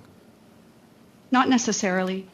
My research is looking at, I just published a paper where we analyzed 47 of the most ambitious city renewable energy plans, and we found that in a lot of places there is reliance on rural areas. There's a lot of regional partnership between large municipalities and smaller municipalities. And this is creating new forms of local economic development where the regional communities around cities are offered the opportunity to have local economic development from renewable energy. It really depends on how it's done. So, for example, if you offer it, Yeah, depends. Okay, thank you. We'll go now finally to, last but not least, Ms. Taylor-Roy for 5 minutes. Oh. Or that's what I have on the list. Is there somebody else? Oh, okay. Thank you. That's nice that it came back around to me. So, Ms. Hoyka, I'd actually like to start with you then and talk about when you were talking about clustering or putting renewables together in areas and clusters. Why is that so important, and is that being done anywhere currently? It is being done. I've published research papers on it. We found about in our data set, which was quite small, we did find projects that were doing that. I have a grant from Social Science and Humanities Research Council to study the emergence of these clusters that are happening globally. And it was given to me by peer reviewers because it's such an important topic and emerging area. And how can the government, if this is a critical thing for reliability, in this renewable sector, how can the government help support this initiative? I would say a really big starting point would be to look at the various ways in which they're emerging, but also to look at our policy instrument mixes. So the methodology right now is to look at the range of policy instruments that are supporting different technologies and how they're emerging. And part of this is to look at the relative policy instruments for these different technologies that are emerging. It's an established methodology I'm writing a paper on that, several papers on that right now. So that would be one way. Another way is to study the emergence of these clusters to see how they're being governed and how they're happening. And again, in the European Union, Horizon 2020 is funding a range of projects that are helping the setup and startup of these types of clusters and studying the ones that already exist. But these clusters are everywhere. They're in South America, they're in India, they are all over the world. And they're emerging, and this is the way that we will transition to a renewable energy future. Great, thank you. That's very encouraging. And going back to my earlier line of questioning, which was about how we can transition and deploy the resources and the skilled people, the jobs that we have in the oil and gas sector currently into renewables or other kinds of energy. What do you see as the most promising kind of new energy or technology that we could use some of the existing infrastructure and companies to make that transition? Yeah, well, for one thing, we do know that this is not going to be an easy transition, and it does require reskilling and upskilling for different things. So, for example, my understanding is that there's an organization of oil and gas workers called Iron and Earth who are requesting support to transition to renewable energy skills and jobs. My understanding is that, for example, oil and gas workers can already immediately move to geothermal, but there's also another range of jobs. In my PhD, I interviewed home energy advisors, and a lot of home energy advisors actually transition out of oil and gas into home energy advising. Understanding the energy sector means that you can apply a lot of the same principles in different ways with new skills training. And I think that we need to have a very carefully thought out plan in terms of how to transition some of these regions. And again, a lot of this work has been done in different parts of the world. And I also know that there's a just transition in coal communities plan that Canada put out in 2018. Thank you very much. And I want to share my time and give my last question to Mr. Maloney. Mr. Maloney, you have a minute. Thanks, Chair, and thanks, Ms. Taylor-Roy. So very quickly, my question is for Mr. McTagg. Sir, thank you for being here today. Avid watcher of you on CP24. Interested to hear what you had to say today. One could easily interpret it, though, as being sounding like you don't think the government should be doing anything and taking steps to move forward with advancing clean technology. And I'm not sure you're saying that, so I just want to make sure that I didn't misunderstand you. You have 30 seconds, Mr. McTagg, to clear it up. I'm sorry, a bit of static here. So thank you very much for that question. And clean energy, I think, is definitely important, and it is being undertaken. As I mentioned earlier, my riding developed something like that over 50 years ago. We've had the Adam Beck down the road where a lot of your constituents receive hydroelectric. I think we're going to get there, but I think we also have to be mindful of the steps that are going to be required, whether we accept it or not. And it seems that many of us don't, and we are in denial of it. Carbon and natural gas and oil are going to be around for a very long time. Dare I say, well after you and I are having this discussion. Thank you very much. No doubt about that. I just wanted to prevent the opposition from using your name in question period today. Thank you. Let them do it. Okay. Well, thank you. Thank you. We'll see what question period brings today, but thank you to the witnesses for a very stimulating discussion. I'm already looking forward to the committee report. To colleagues, we won't be having a full meeting on Thursday. We'll be having a steering committee meeting instead in this time slot. So I'll see some of you at 11 a.m. on Thursday. Thank you again to the witnesses and to the members for their questions, and we'll see each other soon. Thank you. The meeting adjourned.